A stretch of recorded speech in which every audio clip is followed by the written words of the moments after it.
What's up, Iceland? Can you guys give yourself a round of applause?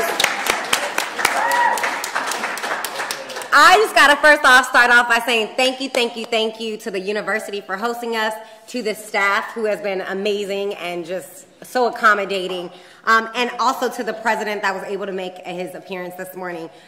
I must say, coming from the United States of America, I wish I had leadership like that right about now. You know, and I really do love the idea. I've learned a lot about Iceland since I've been here, and I do love the idea that Iceland doesn't have a military. I feel like it really speaks to kind of that, that quote that Mother Teresa said, is if you seek peace, you must be peace, or something like that. Don't hold me to it. I just want to say thank you so much. We're in this room at the Imagine Forum Women for Peace, and although there is a room full of women, there are also a room full of men. And so I really want to just take the time to say thank you. You are what I call the right-on brothers and sisters. You are in the fight. You're creatives that are setting the course. And it's up to what happens in this room and the following discussions, therefore, after, in regards to the direction of where we're going to take these conversations, launching next steps. I hope to be here to empower you and support some of the existing conversations that are currently happening. I am only one contributing perspective, and there are many out here on these issues. I love that you put me in the section of reclaiming empowerment. Yes. Because so much of what I talk about, specifically when we talk about anti-trafficking, is switching the lens from re-victimization to reclamation. And so I really enjoy that. A little bit about me. I serve in two capacities. I am the founder of talkwitht.com. Yes, T-A-L-K, with T.com. And that is an anti-trafficking consultation firm in which I am able to provide speeches, curriculum development. I've helped draft policies and legislation, things of that sort.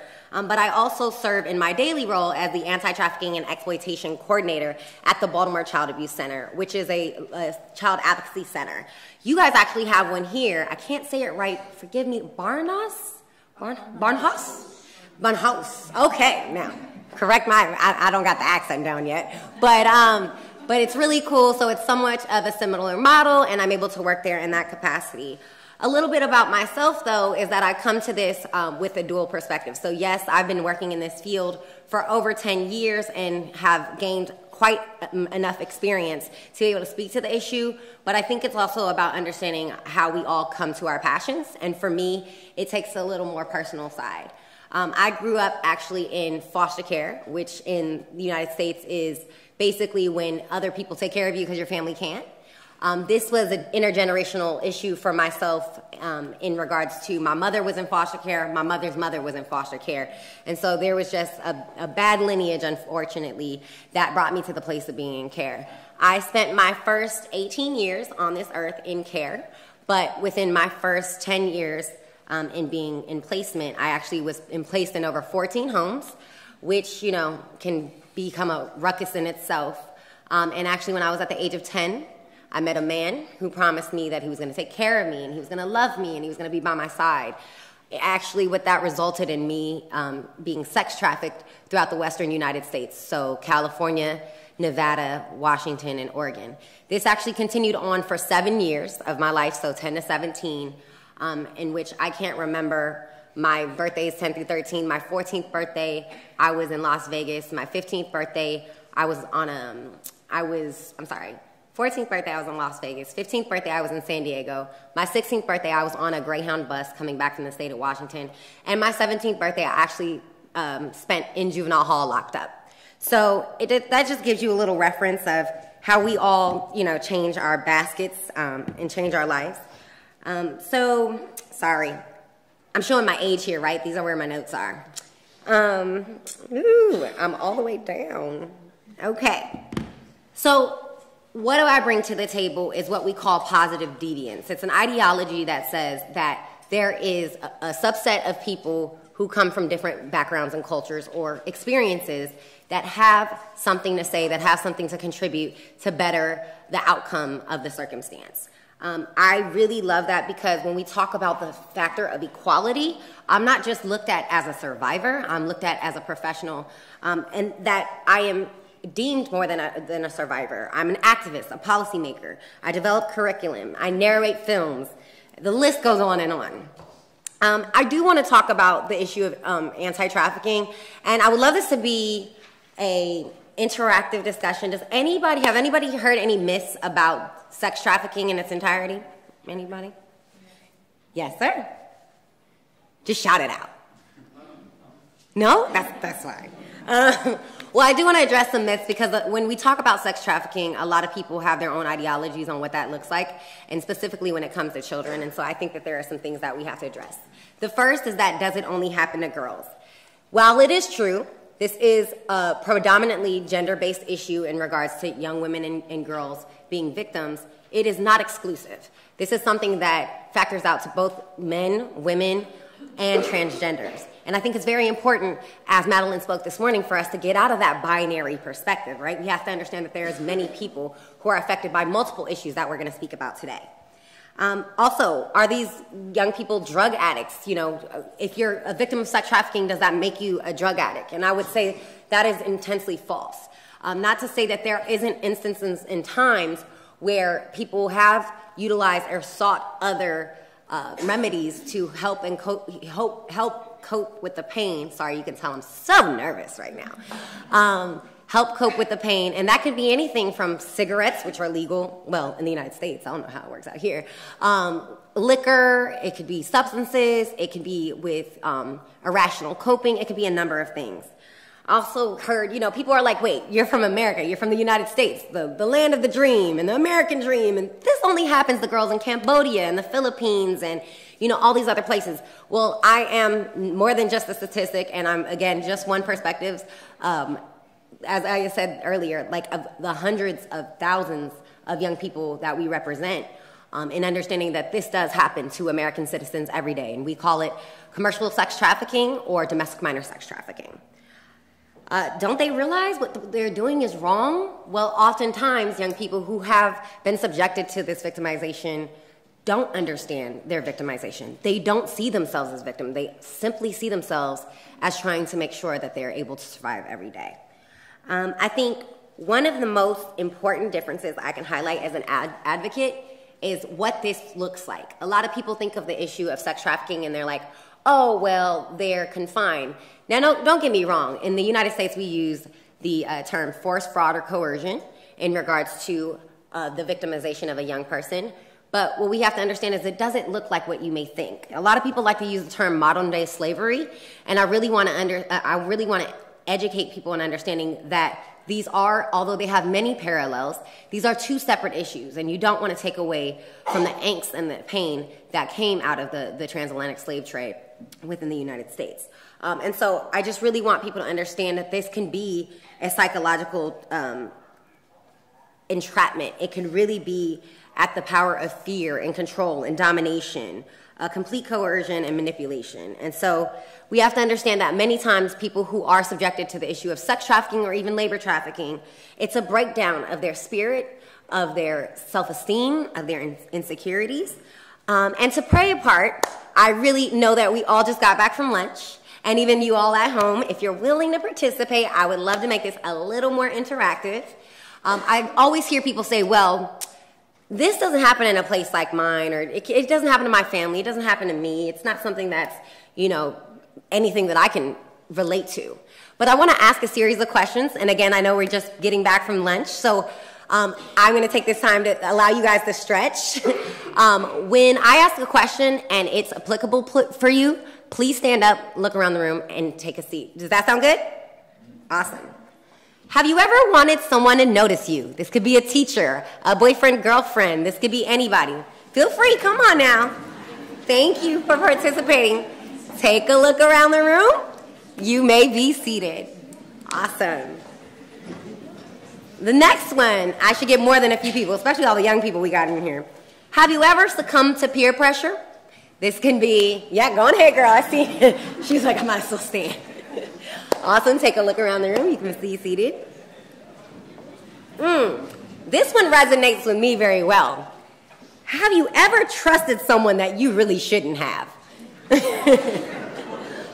All right. Take a look around the room. You can be seated. I promise, only two more. Have you ever had a hard time paying for things you needed? This could be your mortgage. This could be a car payment. This could be something that you needed to eat for lunch. This could be anything. Take a look around the room. You may be seated. And my last question is, have you ever needed help? It could be for an assignment. It could be for paying something off, but didn't know where to go. There we go. I love those active guys out there. Thank you so much. Look around the room. You may be seated. So I ask these questions in a real, trying to shift the lens of perspective. Again, everybody thinks that the issue of human trafficking is not in relation to them or their family or anyone they know. But if you know someone in this room, or if you yourself have stood, at some point, one or another, you may have been victimized and targeted for human trafficking. And so just to keep that lens in our minds as we talk about this issue, I'm really a big believer in seeing things in a way in which we can understand. We're here talking about women, right? And I think one thing that we have to understand is that we have to have a humanistic perspective. We are all survivors of something, especially the women in this room, but really, I mean, this is applicable to the men too. We've all been through some sort of injustice, discrimination, or oppression. So what are the things that we would hope would be given to us during that time? You know, and this is so much of what these victims need. They need empathy versus sympathy. Nobody wants you to feel sorry for them. What they need you to do is remember those questions and how, in some way, shape, or form, you can relate. You've been through some sort of situation like that. They also need patience and compassion. I really am a big believer in understanding that we have to change the perspectives and the language regarding these issues. We have to, in all of our work, whether it's human trafficking, whether it's refugees, whatever it is, we have to understand and create and adopt the ideal of interdependence versus independence. And what do I mean by this? Is there's this whole ideology that, you know, you grow up, you go on about your life. Sorry. Oh, somebody left their phone. You go about your life, and you're supposed to grow up and handle everything on your own. But we don't get our jobs by ourselves. We don't get our education by ourselves. We do nothing by ourselves. So we have to shape our viewpoint on addressing all of the issues that come forth today in a lens of interdependence. We rely on each other. We are all in community. This is all collaborative. We also have to have an expansion of our mindsets and our responses. What do I mean by this? One of the biggest things that I can say is, you know, society is our biggest trafficker. And what do I mean by this? I think the president hit it right on the nail this morning when he was talking about symbolic interactions.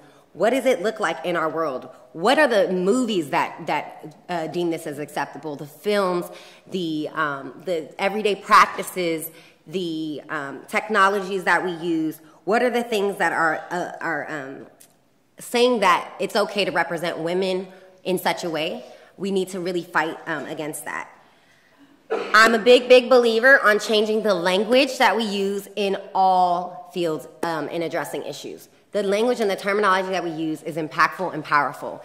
Not only does it really make a stance and a change in the way in which we address the issues, but the way that we infer them.